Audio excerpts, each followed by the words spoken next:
Ceritanya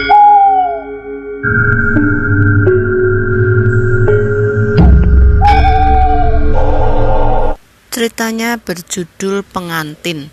Nama orang dan tempat sudah diubah untuk menjaga privasi dari narsum. Cerita ini ditulis oleh Om Ras. Yang ingin membacanya langsung bisa di Twitter beliau dan follow akun beliau juga. Link nanti saya sertakan di deskripsi. Yuk sekarang dengarkan ceritanya. Cepat bah, kamu ini lama sekali, teriak seorang ibu-ibu pada seorang pemuda berusia 16 tahunan. Sebentar, ini baru selesai, jawab pemuda itu sambil berlari keluar kamar membawa tas yang tampak sangat penuh. Kau bawa apa sebanyak ini, Di? Tanya ibunya dengan alis mata mengkerut menatap tas yang dibawa anaknya tersebut. Kita ke sana 1 minggu kan? Aku bawa baju, celana, sabun, handuk, topi, kacamata. Ya sudah, cepat angkat, bawa keluar. Sebentar lagi travelnya datang, potong si ibu. Kenapa kita naik travel, Ma? Kenapa tidak naik pesawat saja? Plak, pesawat, memang kamu punya duit. Hari itu Rindi dan ibunya akan pergi ke rumah adik dari ayahnya karena anak dari adik sang ayah yaitu sepupunya Rindi akan menikah. Jadi keluarga-keluarga dekat diundang lebih awal untuk hadir. Itu pun ayahnya Rindi sudah lebih dulu ke sana 2 hari yang lalu untuk bantu-bantu. Karena memang pernikahan sepupunya Rindi itu ada beberapa acara, termasuk acara adat yang memang banyak harus dipersiapkan. Ma, travelnya sudah datang, panggil Rindi kala melihat sebuah mobil memasuki jalan menuju ke arah rumahnya. Iya, sebentar, teriak ibunya dari dalam rumah, lalu terdengar suara pintu yang ditutup. Rindi hanya geleng-geleng kepala melihat ibunya yang kalang kabut bolak-balik mengecek setiap sudut rumah. Ya, ibunya memang selalu seperti itu kalau bepergian. Makanan kucing sudah disiapkan, Mak, tanya Rindi saat ibunya sudah masuk ke dalam mobil. Aduh, iya, sebentar Pak Sopir, saya nitipkan kunci rumah sama saudara dulu, ujar ibunya lalu keluar lagi. Ibunya Rindi terlihat berlari-lari kecil menuju ke rumah saudara yang tepat berada di samping rumah mereka itu. Lalu tidak lama kemudian ibunya kembali masuk ke dalam mobil. Buliran keringat sudah mulai bermunculan di jidat serta atas bibirnya. Sudah aman semua kan? Punyamu sudah tidak ada yang ketinggalan kan? Tanya ibunya. Aku ini teliti, Ma, mana ada yang ketinggalan, jawab Rindi membanggakan diri. Mobil perlahan-lahan meninggalkan halaman rumah dan mulai melaju ketika tiba di jalur desa. Rindi mulai mendengarkan musik dengan headsetnya. Tidak lama travel yang mereka naiki berhenti dan naiklah 2 orang pemuda lain. Perjalanan panjang dimulai. Mah, aku mual, bisik Rindi yang memang tidak tahan naik mobil lama-lama. Ini kresek, muntah di sini. Apa bah mama ini? Bikin anaknya malu saja, sungut Rindi. Bikin mama repot, awas kamu. Habis kamu sama mama. Mendengar ancaman ibunya, Rindi langsung memejamkan mata dan bersandar untuk sedikit menghilangkan mual serta pusing yang ia rasakan.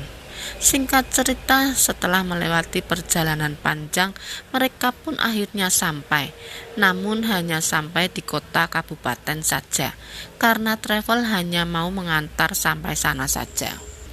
Jadi setelah dari sana mereka harus naik mesin motor.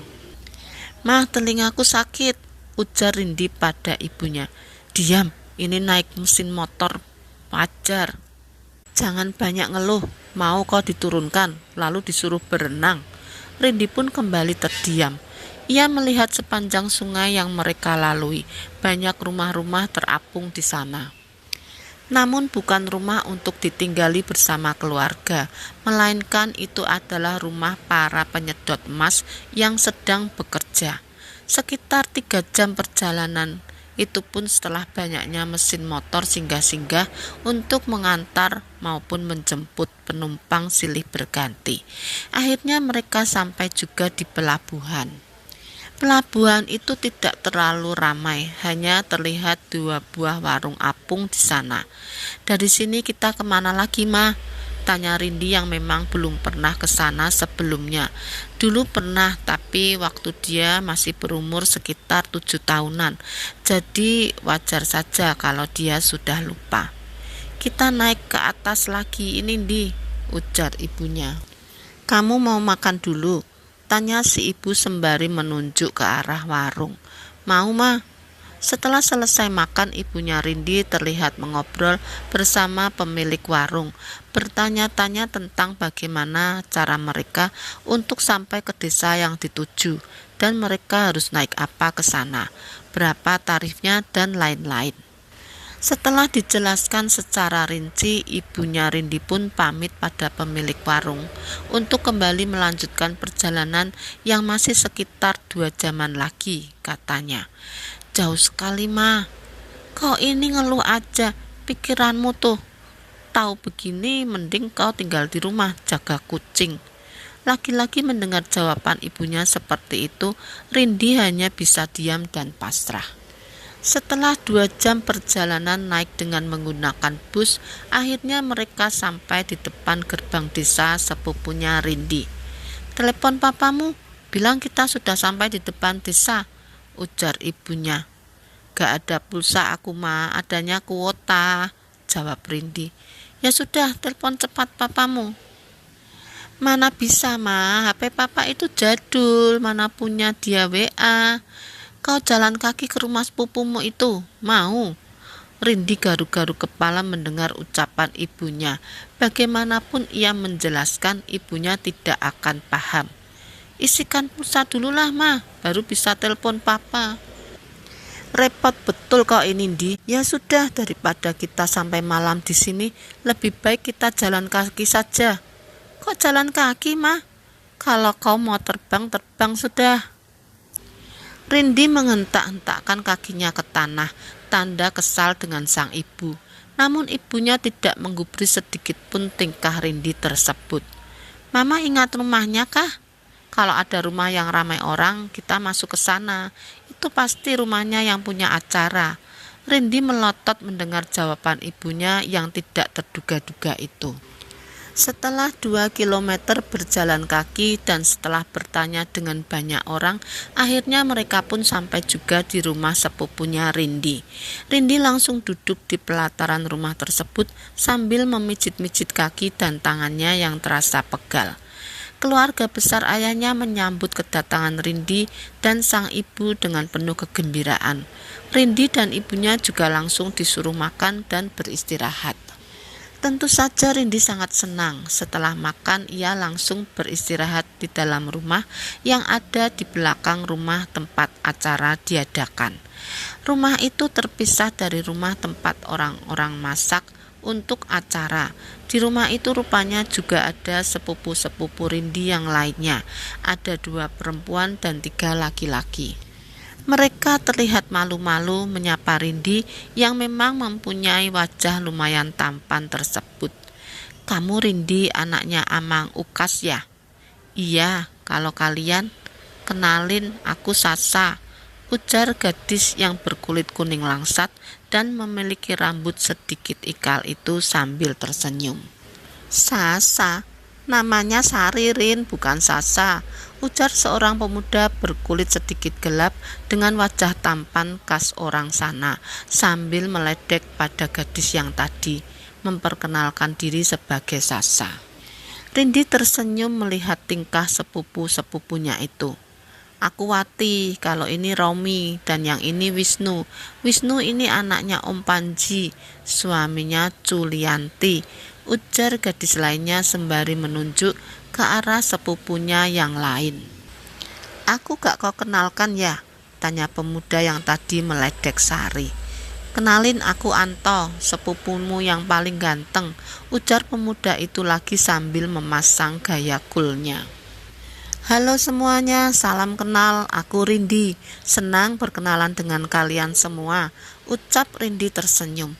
Setelah berkenalan, sepupunya itu kembali melanjutkan rebahannya sambil memainkan HP. Begitu juga dengan Rindi yang langsung merebahkan tubuh sambil mendengarkan musik.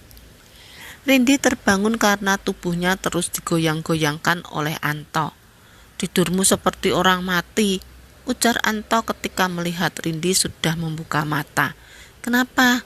tanya Rindi sambil mengucap-ngucap matanya. "Kau mau lihat acara di luar tidak? Itu orang-orang sudah mulai nari-nari," ujar Anto. "Hah?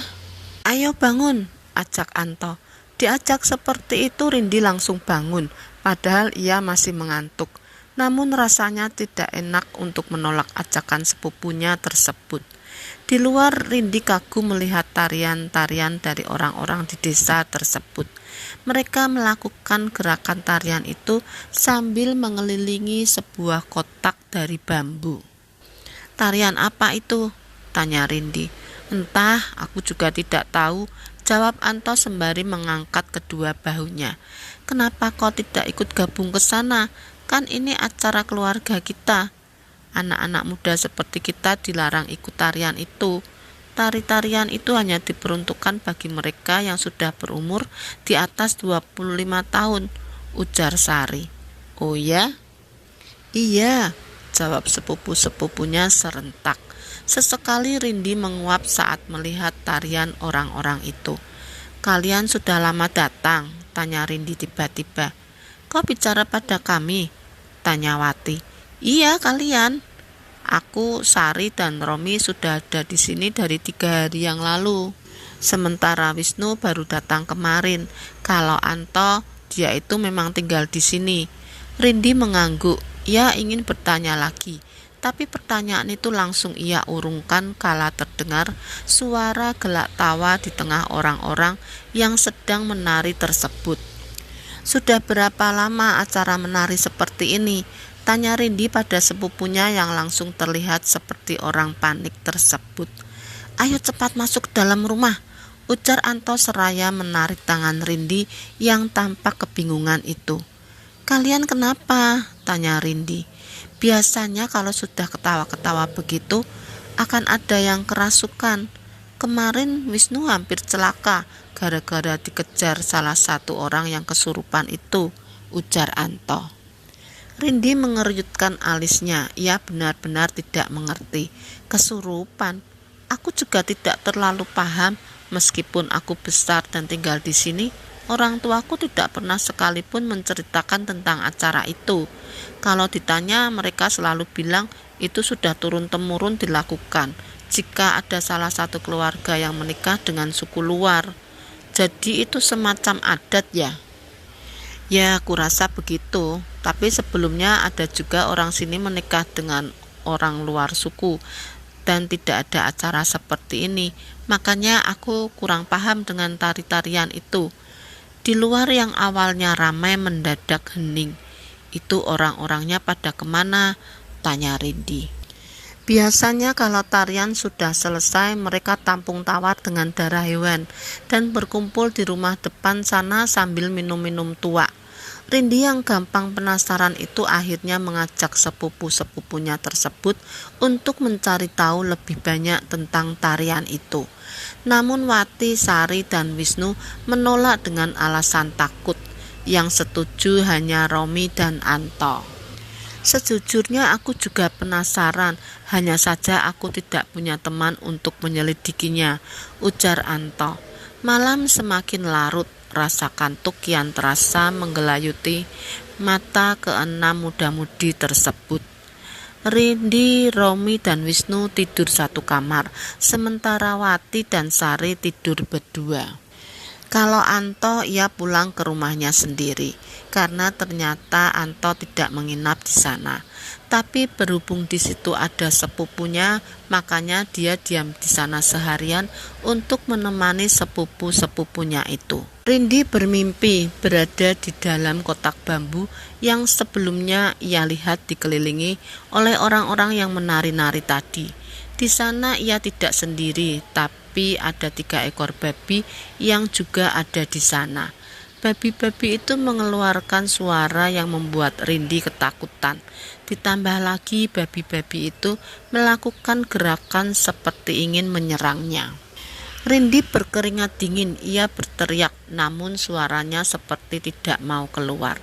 Rindi juga mencoba untuk merusak kurungan bambu itu, namun gerakannya di dalam mimpi itu sangat lambat sekali. Rindi, bangun, kamu kenapa? Ujar Wisnu sambil menggoyang-goyangkan badan Rindi hingga membuat Rindi berhasil bangun. Napas Rindi terdengar ngos-ngosan, wajahnya pucat dengan butiran keringat di dahi dan bawah matanya. Kamu kenapa? Tanya Wisnu. Aku mimpi buruk. Aku melihat ada 3 babi yang dikurung bersamaku. Babi-babi itu mengeluarkan suara dan ingin menyerangku, cerita Rindi. Mimpimu sama seperti mimpiku kemarin, Rin. Tapi aku mimpi ada di dalam kotak bambu yang dikelilingi orang-orang menari itu. Di sana ada babi yang ingin menyerangku juga, ujar Wisnu. Ya, aku pun ada di dalam kotak bambu itu bersama 3 ekor babi, no. Berarti mimpi kita benar-benar sama, Rin. Apa artinya ya mimpi itu? Rindi berpikir sejenak, ia pun tidak tahu arti mimpinya tersebut. Tapi tiba-tiba Rindi langsung mengambil HP-nya dan membuka Google. Ia mencari arti mimpinya itu. Namun ia merasa kurang puas dengan hasil yang didapat. Rasanya mimpi yang ia alami dan arti mimpi yang ia dapat dari Google itu seperti tidak berhubungan. Besok akan kutanya mamaku, mungkin mamaku mengerti artinya, ujar Rindi. Brak! Tiba-tiba dari arah luar terdengar suara benda jatuh, membuat Rindi dan Wisnu kaget. Mereka berdua saling berpandangan dan seperti sudah terkoneksi satu sama lain, mereka pun beranjak untuk melihat ada apa di luar sana. Rupanya di luar sana ada Wati yang sedang berbaring di lantai. Wati, bangun. Kamu kenapa tidur di sini? Ujar Rindi. Tidak berapa lama Wati terbangun dan terlihat kaget melihat kedua sepupunya itu ada di dekatnya. Dan ia lebih kaget lagi saat sadar kalau ia sedang berada di luar kamar. Kalian, kenapa aku di sini? Loh, kok tanya kami? Kami saja kaget melihatmu tidur di sini, ujar Wisnu. Mungkin kamu ngigau terus jalan ke sini, ujar Rindi. Aku tidak pernah ngigau, ini pasti kalian yang memindahkan aku kan? Astaga, buat apa kami mindahin kamu? Rindi saja tadi baru ngigau, dan kami kaget mendengar suara seperti benda jatuh di luar sini. Dan saat kami keluar, kami sudah melihatmu tiduran di sini. Wati seperti masih tak percaya. Ia langsung bangun dan kembali menuju kamarnya. Aneh, ucap Rindi. Anto, apa di rumah yang kami tempati itu berhantu? Tanya Rindi membuat Anto tersedak. Kalian sudah diganggu ya? Ujar Anto balik bertanya. Rindi, Wisnu, dan Wati saling berpandangan satu sama lain. Wati ngigau, Rindi mimpi. Ngigau juga sama seperti aku, ujar Wisnu. Anto melihat ke sekelilingnya, sementara sepupu-sepupunya yang melihat gelagat Anto langsung merapat padanya. Jadi sebenarnya tanah rumah itu merupakan jalan makhluk halus. Jalan itu tidak bisa dipindahkan, tapi bisa disewa dengan cara setiap malam tertentu akan diberikan sesaji dan uang logam untuk menyewa tanah tersebut dari para makhluk halus. Makanya rumah itu hanya dibangun saja, tapi jarang ditempati, karena yang menempati pasti akan diganggu. Tapi berhubung ada acara seperti ini, rumah itu pun dibuka dan ditempati untuk sementara. Tapi sebelumnya sudah diberikan sesaji kok, jadi harusnya aman, lanjut Anto. Ah, teganya kalian menempatkan kami di rumah angker seperti itu. Kalau sampai kami kenapa-napa bagaimana? Ujar Wati dengan nada marah. Tapi penghuni rumah itu sudah diberikan sesaji kok sebelumnya. Kalian jangan khawatir, nanti aku akan bilang pada orang tuaku supaya rumahnya diberikan sesaji lagi. Kalian jangan kasih tahu siapa-siapa kalau aku yang ceritakan tentang rumah itu ya. Nanti aku kena marah dan bisa-bisa aku dilarang untuk kemari lagi. Wati, Romi, Rindi, Sari, dan Wisnu saling bertatap-tatapan. Selama penghuni itu tidak mencelakai kita, kita diam saja dulu. Kalau kita sampai ribut, kasihan Anto, ujar Rindi. Akhirnya mereka pun sepakat untuk diam saja. Toh mereka juga tidak akan lama tinggal di sana. Setelah acara pernikahan selesai, mereka pun akan pulang ke tempat masing-masing. Hari itu orang-orang yang datang semakin banyak karena memang acara demi acara sudah mulai dilaksanakan. Selesai makan, Anto mengajak kelima sepupunya itu untuk melihat calon pengantin yang berada di rumah depan. Mereka masuk sambil diiringi tatapan beruntun dari orang-orang yang saat itu sedang bantu-bantu di dalam rumah calon pengantin tersebut. Tok, tok. Anto mengetuk salah satu kamar yang bagian depannya dihias dengan gorden putih tipis. Saat pintu dibuka, terlihatlah seorang lelaki yang usianya lebih tua dari mereka. Lelaki itu tersenyum dan mempersilahkan mereka untuk masuk. Di dalam kamar itu tercium aroma wangi yang berasal dari bunga-bungaan asli yang dipajang di setiap sudut kamar. Wah, kamar pengantinmu sudah dibunga-bungai ya, padahal acara puncaknya masih beberapa hari lagi, tegur Anto. Ya begitulah, aku pun rasanya sudah bosan dengan aroma bunga-bunga itu, tapi mau bagaimana lagi, sudah jadi tradisi keluarga kita begitu katanya. Calonmu masih dilarang keluar, tanya Anto lagi. Iya, kan tidak dibolehkan untuk keluar rumah sampai acara resminya nanti. Oh iya, aku sampai lupa mengenalkan sepupu-sepupu kita ini, ujar Anto menunjuk ke arah Rindi, Sari, Wati, Romi, dan Wisnu. Setelah berkenalan satu sama lain, mereka pun kembali mengobrol. Jadi pengantin wanitanya ada di sini juga, tanya Rindi penasaran. Karena dari yang ia dengar, calon istri sepupunya itu kan memang dari suku luar. Tentu sudah pasti bukan berasal dari kampung itu. Iya, calon istriku itu kan sudah tidak punya siapa-siapa. Orang tuanya meninggal dan keluarganya yang lain menjauhinya setelah dia memutuskan untuk ikut agamaku, ujar sepupunya tersebut. Rindi terdiam, dia merasa kasihan pada calon istri sepupunya. Kau sendiri masih tidak boleh keluar, tanya Anto. Ya tidak bolehlah, kan aku juga calon pengantin. Masa cuma perempuannya saja yang dilarang keluar rumah, sementara aku bebas. Ngomong-ngomong, kalian kemari ini sudah izin. Buat apa izin, kan kamu sepupuku. Masa mau ketemu harus izin dulu, kayak mau ketemu raja saja, jawab Anto. Astaga, jadi kamu belum izin? Yang tidak diberikan izin tidak boleh masuk ke kamar pengantin toh. Nanti bisa bawa bencana untuk pengantinnya. Apa tidak ada yang ngasih tahu? Ujar sepupunya dengan nada setengah marah. Aku tidak tahu, tidak ada yang ngasih tahu juga, ujar Anto. Wah, pantas orang-orang di luar tadi natap kita kayak natap penjahat, ujar Wati. Mati aku, cepat kalian keluar dari sini sebelum orang tuaku tahu, nanti habis kalian kena marah, ujar sepupunya itu seraya berdiri dan mendorong tubuh Anto dan sepupunya yang lain.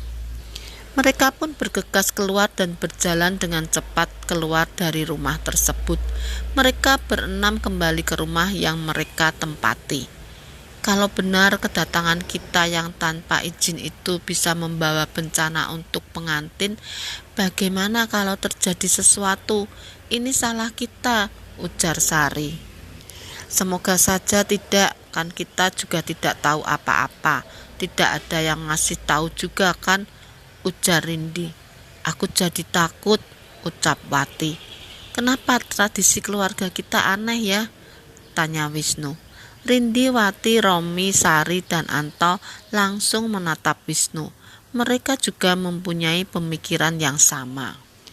Kalau sudah begini kita harus cari tahu. Aku penasaran dengan tradisi adat keluarga kita, dimulai dari tari-tarian itu dan pantang larang yang aneh untuk pengantin maupun orang-orang terdekatnya, ujar Rindi. Tapi caranya bagaimana? Kurasa keluarga kita tidak akan ada yang mau memberitahu. Rindi terlihat berpikir sejenak. Lalu tanpa berkata apa-apa, ia langsung keluar rumah meninggalkan sepupu-sepupunya yang terlihat melongo menatap kepergian Rindi. Tidak lama ia datang bersama ibunya. Memangnya kamu taruh di mana HP-mu, Rindi? Kenapa bisa hilang? Ujar ibunya sambil mencubit lengan Rindi. Hah? HP Rindi hilang? Ujar sepupu-sepupunya bersamaan. Ma, aku minta maaf. Sebenarnya HP-ku tidak hilang, Ma. Tapi kami sedang bingung karena tadi tanpa sengaja kami masuk ke kamar pengantin tanpa izin. Hah? Kalian masuk ke kamar pengantin? Rindi dan sepupu-sepupunya serentak mengangguk, membuat ibunya Rindi langsung terduduk lemas. Aduh, bagaimana ini? Kalau sampai yang lain tahu, habis kalian, ujar ibunya Rindi cemas. Memangnya bencana seperti apa, Ma, yang akan terjadi? Pengantin itu darahnya manis. Kalau kalian masuk tanpa izin, kalian bisa diikuti makhluk halus. Dan makhluk halus itu yang akan membuat celaka pengantin. Parahnya pengantin bisa meninggal. Izin pun bukan sembarang izin saja, tapi kalian harus melewati beberapa ritual untuk bisa masuk kamar dan bertemu pengantin. Kalau sudah begini, bagaimana aku memberitahu yang lain? Kalau aku beritahu, kalian pasti habis sama mereka. Habis maksudnya bagaimana, Ma? Sudahlah, tidak perlu kau bahas lagi. Anggap saja semua ini tidak pernah terjadi.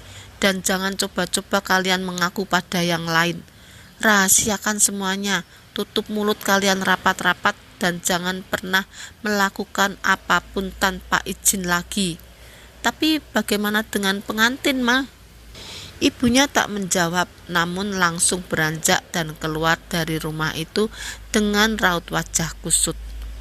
Apa ya yang akan terjadi pada kita sampai-sampai ibumu tidak mau memberitahukan pada keluarga yang lain, ujar Romi. Apa mungkin kita akan dihabisi? Tanya Sari. Hus, tidak mungkin separah itu, ujar Wati.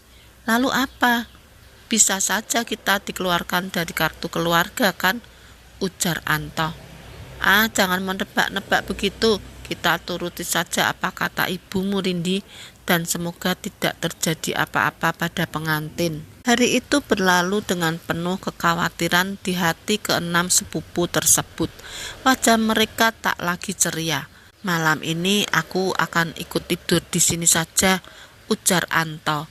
Saat acara tarian dimulai, tiba-tiba terdengar suara ketukan di pintu. Saat pintu dibuka, ibunya Rindi berdiri di depan pintu dengan raut wajah yang masih kusut. Ada apa, Ma? Tanya Rindi. Kalian semua itu adalah anak-anak hasil dari pernikahan beda suku. Kami tidak bisa punya anak lebih dari satu, karena itu sudah disebutkan dalam syaratnya. Dulu setelah kamu lahir dan berusia 2 tahun, Mama sempat hamil, tapi keguguran, dan begitu seterusnya sampai 3 kali berturut-turut. Tapi saya punya saudara, ujar Anto. Yaitu kamu, karena orang tuamu asli orang sini. Sementara Wisnu, Romi, Wati, Sari, dan Rindi itu campuran, bukan asli orang sini. Persyaratan pernikahan beda suku ini pun tidak mudah. Banyak rincian hal yang harus dilakukan agar pernikahan itu tidak membawa bencana bagi kedua pengantin. Apa itu berlaku bagi semua orang di desa ini? Tanya Wisnu. Tidak, syarat-syarat seperti itu hanya berlaku untuk garis keturunan dari keluarga ini saja. Warga yang ikut melaksanakan acara hanya sekedar membantu, karena memang kehidupan bermasyarakat di sini sangat erat. Lalu tarian itu untuk apa dan kenapa selalu ada yang kesurupan? Tanya Anto.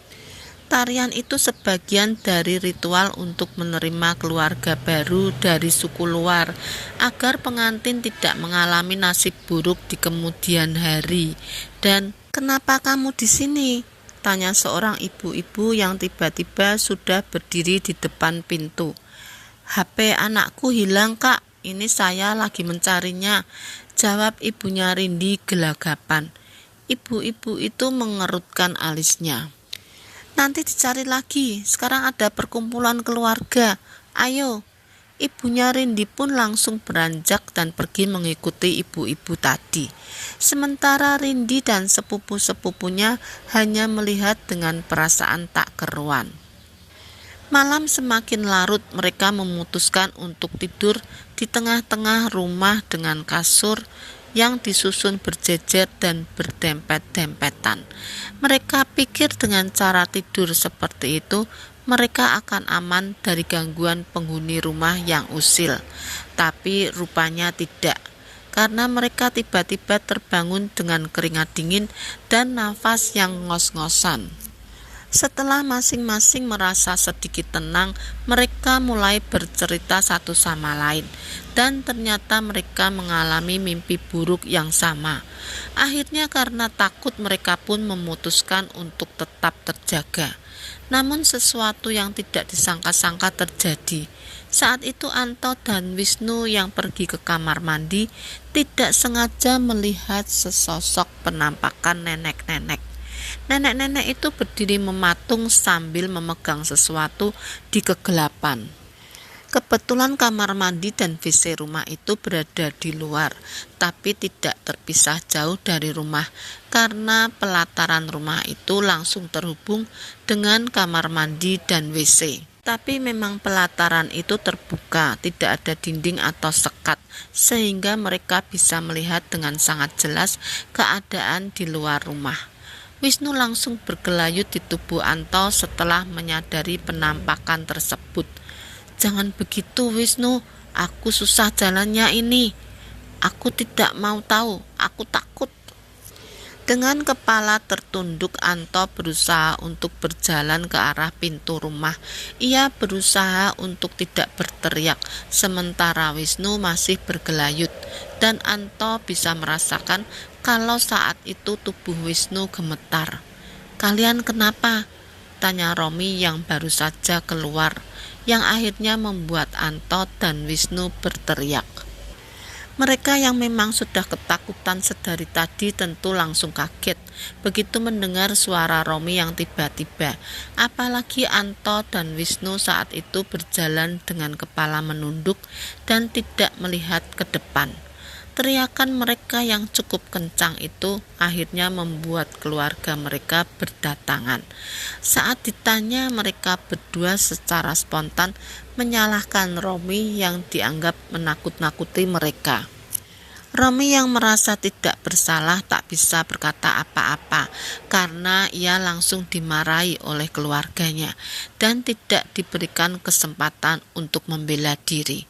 Tega kalian menyalahkan aku, ujar Romi setengah menangis. Mau bagaimana lagi Rom, toh kamu memang membuat kami kaget, ujar Anto. Sudah, jangan bertengkar lagi, kalian sama-sama salah kok. Sekarang saling bermaaf-maafan saja, tidak usah diperpanjang masalahnya, ujar Rindi. Pagi itu saat mereka sedang makan, tiba-tiba terdengar teriakan dari dalam rumah pengantin. Seorang ibu-ibu berlari dengan rambut acak-acakan. Ada apa? Kenapa? Tanya orang-orang yang serentak berdiri setelah melihat ibu-ibu itu berlari keluar. Itu calon pengantin kesurupan, ujarnya. Suaranya terdengar bergetar dan napasnya pun juga tak beraturan. Anto, Rindi, Sari, Wati, Wisnu, dan Romi tak kalah kaget mendengar jawaban ibu-ibu tersebut. Mereka langsung ketakutan dan mulai mengaitkan kejadian itu dengan kesalahan mereka yang memasuki kamar pengantin tanpa izin itu. Orang-orang langsung masuk ke dalam rumah dan melihat si calon pengantin pria sudah dengan bagian mulut, dada, dan tangan yang berdarah-darah. Di depannya terdapat seekor kucing yang sudah tidak bernyawa. Anto yang juga ikut rebutan masuk dengan orang-orang langsung melotot melihat pemandangan tersebut. Ia langsung berlari keluar rumah dan memberitahu sepupu-sepupunya yang lain tentang apa yang ia lihat di dalam. Jadi dia makan kucing hidup? Iya. Berarti itu memang benar-benar kesurupan. Tidak mungkin orang normal mau melakukan hal mengerikan seperti itu, ujar Sari. Tiba-tiba ibunya Rindi menarik tangan Rindi dan Wisnu membawa mereka menjauh dari rumah pengantin. Melihat Rindi dan Wisnu ditarik begitu, sepupu mereka yang lain pun langsung mengikuti mereka. Rupanya mereka dibawa ke rumah tempat mereka tidur. Dan di sana sudah ada seorang lelaki yang ternyata itu adalah ayahnya Wisnu yang merupakan orang luar pulau. Ayo kita lakukan ritual itu sekarang, ujar ibunya Rindi pada Om Panji. Mereka berenam sontak kaget mendengar perkataan ibunya Rindi. Ritual apa? Apa yang akan mereka lakukan terhadap kita? Berbagai macam pertanyaan terus muncul di benak mereka. Namun di antara mereka tidak ada yang berani bertanya. Pinjam tangan kalian, ujar Om Panji. Setelah tangan mereka ulurkan, tiba-tiba Om Panji langsung melukai telapak tangan mereka satu persatu dan menampung tetesan darahnya ke dalam sebuah wadah. Setelah itu oleh ibunya Rindi, wajah dan tubuh Rindi dan sepupu-sepupunya tersebut dibaluri dengan semacam cairan lengket dan berbau aneh. Setelah kejadian yang menimpa pengantin pria, mereka pasti akan mengetahui kalau ada yang masuk tanpa izin ke dalam kamar pengantin. Kami melakukan ini pada kalian agar kalian tidak ketahuan, dan untuk si pengantin pria itu, dia juga pasti tidak akan memberitahu siapa-siapa tentang kalian, karena dia pasti sudah tahu akibat buruk apa yang akan terjadi pada kalian jika ia memberitahukannya, ujar Om Panji. Tapi bagaimana dengan pengantinnya, Om? Apakah dia akan baik-baik saja? Mereka pasti berusaha untuk menyembuhkannya. Kalian tenang saja, tidak akan terjadi apa-apa padanya. Dan benar saja, ternyata dukun itu tahu bahwa ada yang masuk, namun ia tidak bisa melihat orang-orang itu. Ketika si pengantin pria berhasil disadarkan dari kesurupannya itu, ia pun langsung ditanyai tentang siapa saja yang masuk ke dalam kamar. Namun seperti dugaan Om Panji, pengantin pria yang merupakan sepupu Rindi itu pun tidak mau mengatakan apa-apa. Setiap kali ditanya, ia selalu menjawab tidak tahu. Rindi dan sepupu-sepupunya yang lain merasa sangat lega karena calon pengantin pria itu sudah sembuh dari kesurupannya. Dan singkat cerita, setelah kejadian yang menimpa pengantin pria itu, semuanya kembali berjalan lancar. Orang-orang seakan lupa dengan kejadian itu. Mereka terbawa suasana dan terlihat sangat menikmati puncak acara tersebut. 2 hari setelah acara pernikahan, Rindi dan sepupunya yang lain, kecuali Anto, pun pulang ke tempat mereka masing-masing. Seminggu setelah acara itu, mereka mendapat WA dari Anto. Anto mengabarkan bahwa sepupu mereka yang tidak lain dan tidak bukan adalah si pengantin pria telah meninggal dunia. Kabar itu sangat mengejutkan Rindi dan yang lainnya. Mereka langsung terdiam mengingat kesalahan yang telah mereka lakukan. Ternyata kutukan dalam tradisi keluarga mereka yang dilanggar itu benar-benar nyata. Dan sekarang sudah memakan korban. Mungkin sebelumnya pun sudah pernah memakan korban, hanya saja mereka tidak tahu. Rindi, Wati, Sari, Romi, dan Wisnu benar-benar merasa sangat bersalah karena secara tidak disengaja merekalah penyebab kematian sepupunya itu. Ceritanya cukup sekian, maaf jika ada salah kata, dan di-subscribe yang belum subscribe, like dan komen agar channel aku terus berkembang.